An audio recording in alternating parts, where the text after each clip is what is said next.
मुख्यमंत्री डॉक्टर मोहन यादव ने यह कहा कि धन कमाने के लिए इच्छा शक्ति चाहिए और 1947 से पहले देश पृथ्वीराज सिंह चौहान के समय में आजाद था। मोहम्मद गोरी ने अपना गुलाम यहां पर बैठाया। 1000 साल की गुलामी की आजादी हमें 1947 में आजादी मिली। प्रधानमंत्री भी अपने आप को सेवक मानते हैं और सीएम ने यह भी कहा कि भारतीय जनता पार्टी जनता के हित की लड़ाई लड़ रही है।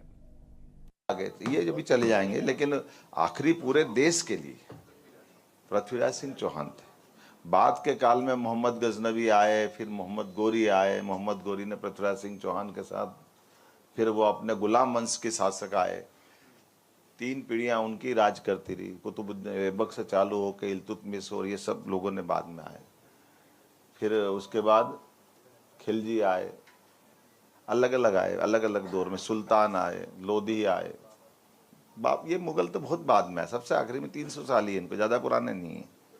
इनके पहले गुलाम वंश का मतलब जिनने शासक आया तो था यहाँ पे मोहम्मद गोरी, लेकिन मोहम्मद गोरी ने आकर के अपने इस देश पे पृथ्वीराज सिंह चौहान के साथ जो भी किया सबको जानकारी है।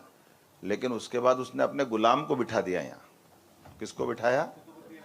कुतुबुद्दीन। और गुलाम को बिठाने का क्या तरीका रहता है कि भाई आप उसके नाम पे, वो आज्ञा उसके नाम पे निकलती थी जो राजा चला गया उसके देश में, लेकिन उसका गुलाम शासक करता है। जैसे आपने कोई वर्कर्स को अपन काम दे देते ना, तो ऐसे ऐसे उस व्यवस्था से। अब मैं ये इसलिए थोड़ी खोल के बात इसलिए कर रहा हूँ कि 1000 साल की गुलामी हमको 47 में मिली, और ये सब प्रोफेशनल बैठे हैं अपने यहाँ पे। हमको अगर ये मालूम नहीं पड़ेगा तो हमको हमारी आज़ादी की कीमत मालूम पड़ेगी क्या?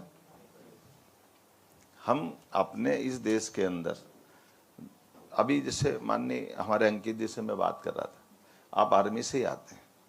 ये मैं अब उस ढंग से जोड़ूंगा इसको कि अगर हम अपने अपने क्षेत्र में कितने ही कमा लें, धन कमा लें, दौलत कमा लें, सब कमा लें, लेकिन हम गुलाम कैसे हुए और गुलाम क्यों हुए, और गुलाम के बाद आज़ादी हुई तो आज़ादी की कीमत चलाने के लिए लोकतंत्र की कीमत क्या है?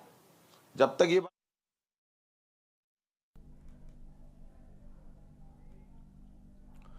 और अब खबर भोपाल से है, जहां पर